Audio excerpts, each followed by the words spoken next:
سادگی کے دنوں کی بات ہے۔ وہ دن تھے جب شادی سے پہلے لڑکی کی تعلیم نہیں پوچھی جاتی تھی اور نہ لڑکے کا کاروبار پوچھا جاتا تھا۔ بڑے بزرگ زبان کلامی رشتہ کیا کرتے تھے۔ بارات پیدل جایا کرتی تھی، ڈولی دلہن کو ودا کیا جاتا تھا۔ رشتے توڑنے کا نہیں، رشتے نبھانے کا رواج تھا۔ خوشبو ہوا کرتی تھی ہر رشتے میں۔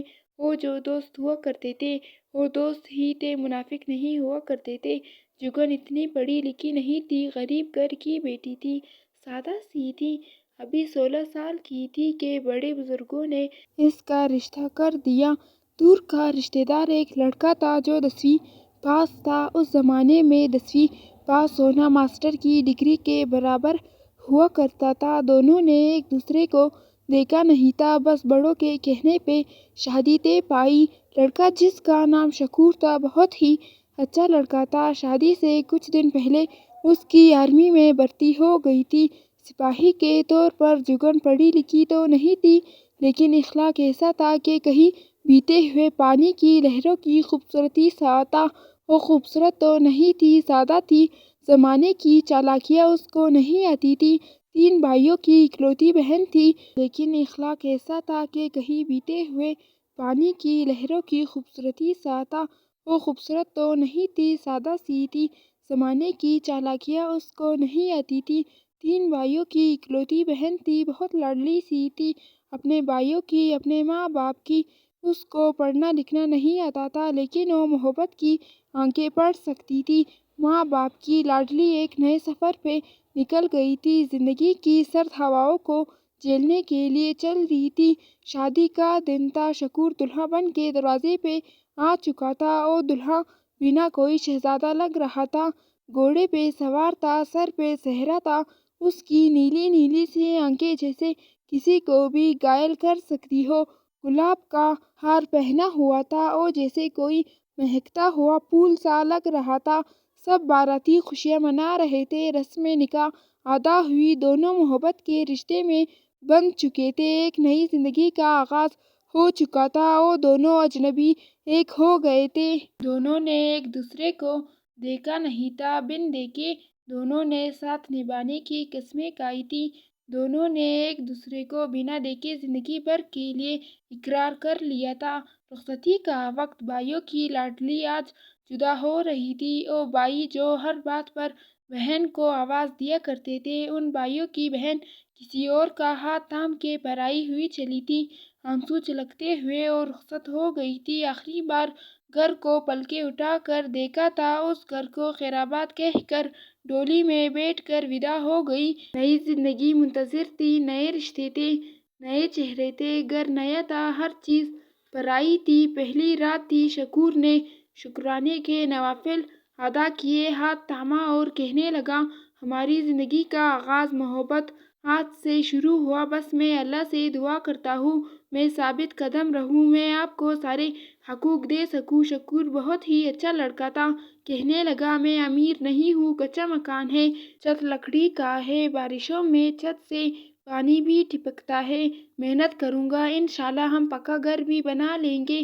اس زمانے میں پکا گھر ہونا آج کے زمانے میں تاج محل ہونے کے برابر ہوا کرتا تھا۔ جگن نے ہاتھ تھام کر کہا، آپ کی محبت، آپ کا پیار میرے ساتھ ہے تو مجھے فرق نہیں پڑتا، یہ گھر کچا ہے، ماربل و فانوس لگا ہو، آپ کا ساتھ ہو تو میرے لیے یہ گھر جنت ہے۔ دونوں میں محبت حد سے زیادہ تھی، دن گزرتے گئے، دونوں میں محبتیں بڑھنے لگی تھیں۔ شکور ڈیوٹی پہ چلا جاتا، مہینے کے بعد کچھ دن چھٹی آیا کرتا تھا۔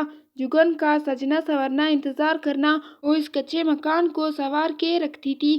ایک دن ان دونوں میں کوئی ناراضگی ہو گئی تھی۔ جگن نے ماتھا چوم کر کہا، شکور، تم سے ناراض ہو کر میں ایک سانس نہ لے سکوں، ہماری شادی کو 7 مہینے ہو گئے ہیں۔ وہ شکور کی ایک پل کی بھی دوری برداشت نہ کر سکتی تھی، وہ بہت خوش رہا کرتے تھے۔ شکور کی پوسٹنگ دور ایک شہر میں ہو گئی تھی، وہاں سے خط لکھا کرتا تھا۔ شکور گھر کے حالات ایسے ہو گئے تھے کہ شکور کے بابا بیمار ہو گئے تھے، علاج کے لیے پیسے چاہیے تھے۔ شکور کی جتنی تنخواہ تھی وہ کم تھی، اس سے گھر کا خرچہ، باپ کا علاج ممکن نہیں تھا۔ جگن، جس نے کبھی گھر سے باہر نکل کے نہ دیکھا تھا، اس نے ایک گائے ادھار پہ لے لی۔ اس کو چارہ ڈالنا، اس کا دودھ بیچنا، گھر کے حالات کے لیے وہ گھر کا سکون چھوڑ کر خود بھی محنت کرنے لگی تھی۔ شکور نے کہا، جگن میری جان، کیا ضرورت ہے تم کو کام کرنے کی؟ جگن نے کہا، شکور میرے سرتاج، آج ہمارے حالات اچھے نہیں تو کیا ہوا؟ ہم مل کر ایک دوسرے کا سہارا بنیں گے نا؟ اللہ نے رحمت کی، ان کے یہاں بیٹا ہوا، بہت خوشیاں منائی گئی تھی۔ بیٹے کی پیدائش پر جگن نے بہت محنت کی۔ اس نے ایک گائے ادھار رکھی تھی، پھر ایک، دو سے تین وہ چارہ ڈالا کرتی تھی، وہ کاٹ کے خود لایا کرتی تھی، دودھ بیچا کرتی، گھر کا نظام چلانے لگی۔ وہ بہت وفادار بیوی ثابت ہوئی تھی۔ اپنے سسر کو اس نے اپنا باپ بنا کے رکھا تھا، ساس سے کبھی جھگڑا نہیں کیا تھا، وہ رشتے نبھانے والی تھی، اس کو غصہ کبھی نہ آیا تھا۔ وہ ان پڑھ تھی لیکن رشتوں کو خوب سمجھتی تھی، وہ کبھی ہار نہیں مانتی تھی، اس میں انا نہیں تھی۔ شکور خدا کا شکر ادا کیا کرتا تھا، اللہ نے اتنی وفا والی ہمسفر دی ہے۔ شکور جو کبھی گھر آتا دیکھتا اپنے گھر کو، جگن نے کچھ مکان کو مہکا دیا تھا، وہ سینے سے لگا کے کہا کرتا تھا، جگن تم سے پہلے یہ گھر تو تھا لیکن یہ مہک نہیں تھی۔ جگن ماتھا چوم کے کہا کرتی تھی، شکور یہ سب خوشبو تمہارے ساتھ ہی تو ہے، تمہارے بنا میرا کیا وجود ہے؟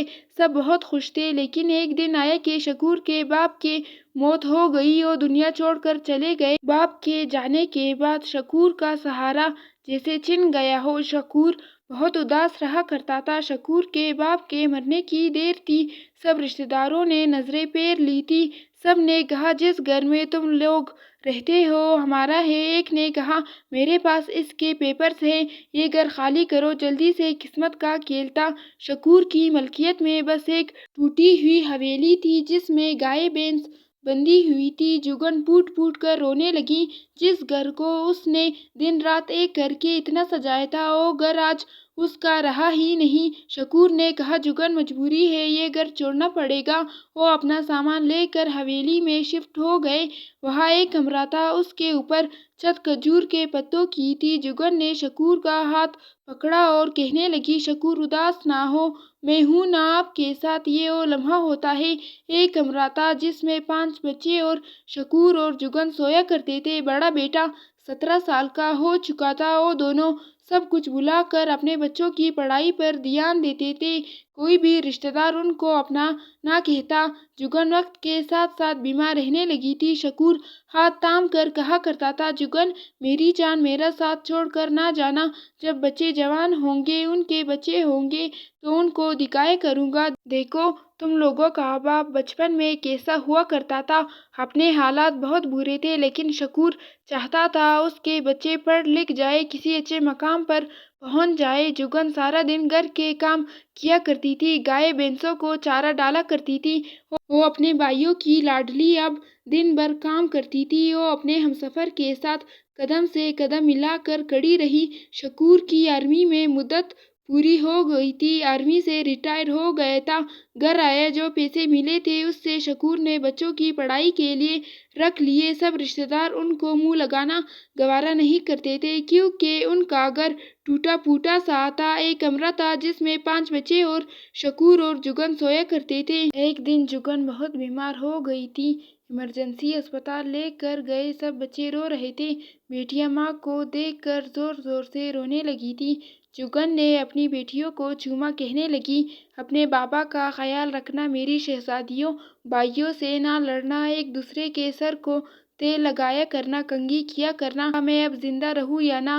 شکور چیخ چیخ کر رو رہا تھا، جگن میری جان، تم تو میرا سہارا ہو، تمہارے ساتھ تو ہم جیتے ہیں، دیکھو تمہارا بیٹا پولیس میں ہے، دوسرا بھی ہو جائے گا، دیکھو نا اپنی بیٹیوں کو کون سنبھالے گا، ان کو۔ جگن نے کہا شکور میں نے 40 سال گزارے ہیں تمہارے ساتھ۔ شکور بیٹیوں کو کچھ نہ کہا کرنا، ان کو ڈانٹا نہ کرنا، میرے بعد میری کمی نہ ہونے دینا، ان کو بہت لاڈلی سی ہیں، مجھ سے کوئی غلطی ہوئی ہو تو مجھے معاف کر دینا۔ شکور نے ماتھا چوما اور کہنے لگا جگن تم کو کچھ نہیں ہوگا، تم کیوں دل چھوٹا کر رہی ہو؟ شکور نے بچوں کو سینے سے لگایا اور جگن کو دیکھنے لگا، خدا سے دعا کرنے لگا یا خدا میری جگن کو کچھ نہ ہونے دینا، اس نے ساری زندگی بہت کانٹوں بھرا سفر کیا ہے، اب سکون کا وقت آیا تو تم اس کو نہ لے جانا، ہم سے خدا کو ترس آ گیا۔ جگن ٹھیک ہو گئی، گھر آ گئی، وقت گزرتا گیا، دوسرا بیٹا بھی پولیس میں بھرتی ہو گیا، تیسرا بیٹا بیرون ملک چلا گیا ڈاکٹر کا کورس کر کے، اللہ نے ہاتھ تھاما، ان کے حالات ٹھیک ہونے لگے تھے۔ شکور نے اللہ کو سجدہ کیا، غریبی کے دنوں سے اچھے حالات کی طرف سفر شروع ہو چکا تھا۔ شکور نے گھر بنانے کے لیے پلان بنانا شروع کیا تھا، وہ لوگوں سے کہا کرتا تھا اللہ نے مجھے بھی توفیق دی ہے، میں بھی گھر بناؤں گا۔ شکور اب نئے کپڑے پہن کر جایا کرتا تھا لوگوں میں۔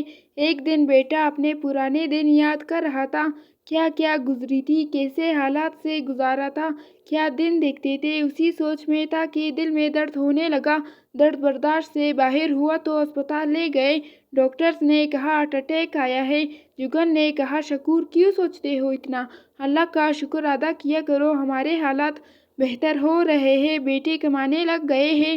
شکور نے کہا جگن یاد ہے جب ہم بھوکے سویا کرتے تھے، کوئی ہمارا حال تک نہ پوچھا کرتا تھا؟ جگن آنسو بہا کے کہنے لگی اللہ کا امتحان تھا، وہ اللہ کا شکر ہے ہم کامیاب رہے۔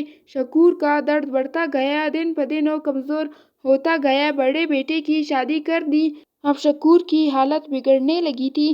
شکور کو تو جیسے محسوس ہو چکا تھا اس کا آخری وقت آ پہنچا ہے، وقت جدائی آ گیا ہے، وہ اپنی بیٹیوں کو چومنے لگا، وصیت کرنے لگا جگن میں مرنا نہیں چاہتا لیکن مجھے لگتا ہے اب میں زیادہ وقت زندہ نہیں رہوں گا، بیٹیوں کے اچھے خاندان میں رشتے کرنا اور میری چھوٹی بیٹی کو کسی چیز کی کمی نہ ہونے دینا۔ رات کا وقت تھا، شکور نے کہا جگن اپنے تینوں بیٹوں کو بلا لو، کہو مجھے مل جائے۔ جگن نے کہا شکور تم کو کچھ نہیں ہوگا، بیٹے کل ہی آ جائیں گے۔ جگن نے بیٹوں کو فون کیا، آنے کا کہا۔ رات کو شکور کو دل کا درد حد سے بڑھ گیا، ہسپتال لے جانے لگے تو شکور نے کہا رک جاؤ جگن، اس نے گھر کے سب کمرے دیکھے، بیٹیوں کو سینے سے لگایا، آخری بار گھر کے چولہے کے پاس بیٹھا جا کر اور زور زور سے رونے لگا۔ جگن کیا پتا اب نصیب میں نہ ہوں، میرا دوبارہ اس چولہے کے پاس بیٹھ کر تمہارے ہاتھ کا کھانا نہ ہو۔ اس نے گھر کو بے بس نگاہوں سے دیکھا، گاڑی میں بیٹھا اور اوجھل ہونے تک گھر کو دیکھتا رہا، وصیت کرتا رہا بیٹیوں کا خیال رکھنا جگن، اپنا بھی خیال رکھنا، میرا سفر شاید اتنا ہی تھا جگن، بیٹیوں کو رخصت کر کے آنا تم۔ شکور نے جگن کا ہاتھ چوما اور کہنے لگا جگن بیٹیوں کو ملنے تک مجھے بچا لو، مجھے اپنے بیٹیوں کو سینے سے لگانا ہے۔ ایک بار اتنا کہنا تھا، اسپتال کے دروازے کے سامنے پہنچے تھے کہ زندگی دغا دے گئی، سانسیں رک گئی، دنیا بدل گئی، ارمان بکھر گئے، سب خواب خاک ہو گئے۔ جگن چیخنے مارنے لگی، جگن کی آنکھوں کے سامنے سے بارات سے لے کر اب تک کا سفر پل بھر میں گزر گیا۔ شکور ہاتھ چھڑا کر چلا گیا، جینے مرنے کی جو وجہ تھا جدا ہو گیا۔ دیکھتے دیکھتے دوسرے دن بیٹے آ گئے، باپ کو بے بس نگاہوں سے دیکھنے لگے، سکون کا وقت آیا تو باپ ہمیشہ کے لیے سو گیا تھا، بیٹیاں باپ کو دہائی دے رہی تھیں۔ آج شکور کے بیٹیوں نے بڑے بڑے گھر بنا لیے ہیں، کاریں ہیں، پیسہ ہے، سب کچھ ہے، لیکن آج شکور ساتھ نہیں ہے، آج بھی باپ کو یاد کرتے ہیں تو آنکھیں بھیگ جاتی ہیں۔